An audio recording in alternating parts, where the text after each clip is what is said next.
பக்கவாதம் வந்த பிறகு முழுமையாக குணமடைய முடியுமா? நிறைய பேருக்கு இந்த டவுட்ஸ் இருக்கும், ஹை எக்ஸ்பெக்டேஷன்ஸ் இருக்கும். ஏன்னா நிறைய காசு செலவு பண்ணுவாங்க, ஃபேமிலிக்கு வந்து ஒரு பெரிய ஸ்ட்ரெஸ்ஸாக இருக்கும். இதெல்லாம் வந்து முழுமையான ரெக்கவரி யாருக்கு சாத்தியம், அது சாத்தியமா சாத்தியம் இல்லையா அப்படிங்கிறது வந்து இது ஒரு 10 பாயிண்ட்ஸாக நான் சொல்கிறேன். முதல் பாயிண்ட் வந்து வயசு. சின்ன வயசுலேயே பக்கவாதம் வந்தவங்களுக்கு இம்ப்ரூவ்மெண்ட்ஸ் நல்லா இருக்க வாய்ப்பு இருக்குது. ஒருவேளை இம்ப்ரூவ்மெண்ட் ஆகலைன்னா கூட அவங்களோட அந்த வில் பவர் வச்சு அவங்களோட லைஃப் ஸ்பேன், அவங்களோட ஆயுட்காலத்தை நீட்டிக்க முடியும். இதற்கு உதாரணமாக என்னோட மாமாவை சொல்லுவேன். அவருக்கு 30 வயசுலேயே ஸ்ட்ரோக் வந்துச்சு. அந்த காலத்தில் ஃபிசியோதெரப்பி ட்ரீட்மெண்ட் கிடையாது, அவங்களுக்கும் ட்ரீட்மெண்ட் பண்ணிக்கிறது வசதி கிடையாது. இருந்தாலும் அந்த வில் பவரை வச்சு அவர் வந்து சைக்கிள் ஓட்டுற அளவுக்குலாம் இம்ப்ரூவ் பண்ணிக்கிட்டாரு. வித் லோடு 2 பேர் 3 பேர் வச்சு கூட சைக்கிள் ஓட்டுவார். அந்த அளவுக்கு உடம்ப டெவலப் பண்ணிக்கிட்டாரு. ரெண்டாவது பாயிண்ட் வந்து ஸ்ட்ரோக் வந்து மூளையில் பாதிப்படுறதுனால வருதுன்னு எல்லாம் நிறைய பேருக்கு தெரியும்.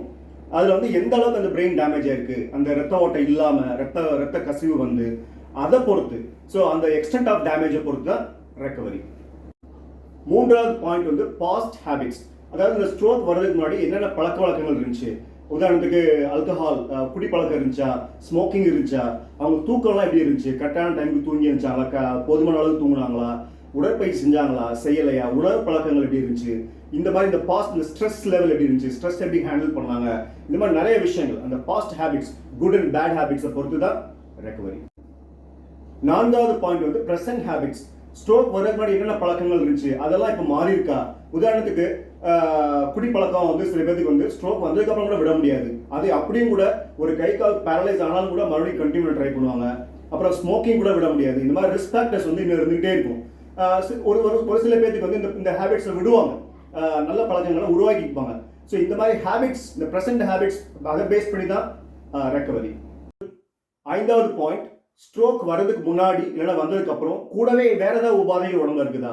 உதாரணத்துக்கு எக்ஸசிவா பாடி வெயிட், உடல் எடை ஜாஸ்தியாக இருக்கிறது, இல்லைன்னா வந்து ஹை பிபி, இல்லைன்னா high blood sugar, high cholesterol level, இந்த மாதிரி வேற ஏதாவது ஜாயிண்ட் பெயின்ஸ்.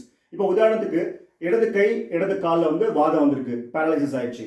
இப்போ இந்த இம்ப்ரூவ்மெண்ட் இந்த பக்கம் ஆகுற வரைக்கும் வலது கை வலது காலை நம்பி தான் இருக்கணும். இப்போ ஏற்கனவே இல்லைன்னா புதுசாக இப்போ தோள்பட்டையில் ஒரு வலி வருது, இல்லைன்னா கால் மூட்டில் ஏதோ பிரச்சனை, ரொம்ப சிவியரான ஒரு ஜாயிண்ட் பிரச்சனை இருக்குன்னு வச்சுக்கோங்க.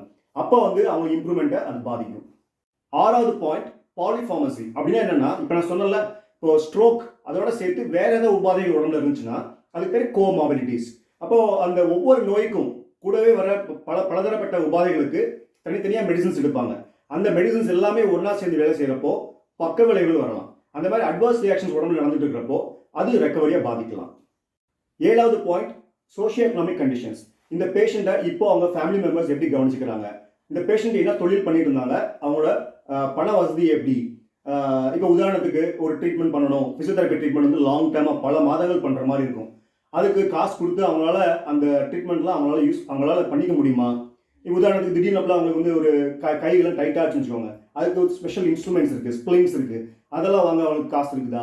இந்த மாதிரி நிறைய விஷயங்கள் இருக்குது. இந்த ஃபினான்ஷியல் கண்டிஷன்ஸ், இந்த எக்கனாமிக் கண்டிஷன்ஸ், அவருக்கு வந்து மாரல் சப்போர்ட் கொடுக்கறதுக்கு, அவரை வந்து கவனிச்சுக்கிறதுக்கு அதுக்கான சூழல் அவங்க ஃபேமிலியில் இருக்குதா, இதெல்லாம் பொறுத்து தான் ரெக்கவரி. எட்டாவது பாயிண்ட், பேஷண்ட்ஸ் கோஆப்ரேஷன். ஸோ இந்த ஸ்ட்ரோக் இருக்கிறதே பெரிய ஸ்ட்ரெஸ், அதோட சேர்த்து சோஷியோ எக்கனாமிக் ஸ்ட்ரெஸ் இருக்குன்னு வச்சுக்கோங்க. இப்போ ஃபேமிலி மெம்பர்ஸ் எப்படி கவனிக்கிறாங்கன்னு தெரியல, ஃபினான்ஷியல் ஸ்ட்ரெஸ் எப்படி இருக்குன்னு தெரியல. ஸோ ஏற்கனவே இருக்கிற மெடிக்கல் உபாதைகள், சில பேருக்கு குடிப்பழக்கத்தை விட முடியாது, ஸ்ட்ரோக் வந்ததுக்கப்புறம் கண்டினியூ பண்ணணும், இந்த மாதிரி நிறைய ஏகப்பட்ட ஸ்ட்ரெஸ் அவங்களை ஹேண்டில் பண்ணணும். ஆக்சுவலாக அதெல்லாம் தாண்டி அவங்க வந்து வில்லிங்காக இருக்கணும் ட்ரைனிங் பண்ணுறதுக்கு, எக்ஸசைஸ் தெரப்பி பண்ணிக்கிறதுக்கு. ஸோ எனக்கு தெரிஞ்ச நிறைய பேஷண்ட்ஸ் வந்து ரெஃப்யூஸ் பண்ணுவாங்க, எனக்கு வந்து எக்ஸசைஸ் வேண்டாம், நான் வந்து எனக்கு யாருமே எனக்கு எக்ஸசைஸ் பண்ண வேண்டாம்னு ரெஃப்யூஸ் பண்ணுவாங்க. ஈவன் கெட்ட வார்த்தையில் கூட திட்டுவாங்க, என்னோட வாழ்க்கை முடிஞ்சிருச்சு, லெட் மீ டை, இனிமேல் எனக்கு ட்ரீட்மெண்ட்லாம் வேண்டாம் அப்படின்னு ரெஃப்யூஸ் பண்ணுறவங்க இருக்க தான் செய்கிறாங்க. அதெல்லாம் மீறி இந்த ஸ்ட்ரெஸ் எல்லாம் அந்த பேரியர்லாம் கிராஸ் பண்ணி எப்படியாவது நம்ம வந்து இம்ப்ரூவ்மெண்ட் பண்ணி ஆகணும் அப்படின்னு அந்த வில் பவர் இருக்கிற அந்த பேஷண்ட்ஸ்க்கு இம்ப்ரூவ்மெண்ட் பெட்டராக இருக்க வாய்ப்பு இருக்குது. 9வது பாயிண்ட் வந்து உணவு, ஃபுட். ஸோ உணவே மருந்து, நமக்கு தெரியும், ஃபுட் இஸ் மெடிசன். நல்ல வசதி இருக்கோ வசதி இல்லையோ, இந்த டைமில் ரெக்கவரி டைமில் வந்து கரெக்டான கேலரிஸ் உடம்புக்கு சப்ளை ஆகணும், கரெக்டான நியூட்ரியன்ஸ் சப்ளை ஆகணும். இல்லைன்னா உடம்புல பாடி வெயிட்டில் ஏதாவது இன்க்ரீஸ் டிக்ரீஸ் ஆகலாம், வேற ஏதாவது உடம்புல மேல் நியூட்ரிஷனால, அந்த நியூட்ரிஷன் குறைபாடுகளால ஏதாவது உபாதைகள் வரலாம். இப்படி மேல் நியூட்ரிஷனால வர பிரச்சனைகளால ஸ்ட்ரோக்லேருந்து மீள முடியாமல் அந்த பேஷண்டோட ரெக்கவரி பாதிக்கப்படலாம். 10வது பாயிண்ட், ஃபிசியோதெரபிஸ்ட். நல்ல நாலேஜ், ஸ்கில், எக்ஸ்பீரியன்ஸ் இருக்கிற ஃபிசியோதெரபிஸ்ட் கிடைச்சா ஸ்ட்ரோக்லேருந்து ரெக்கவர் ஆகிறதுக்கு சான்சஸ் நிறைய இருக்குது.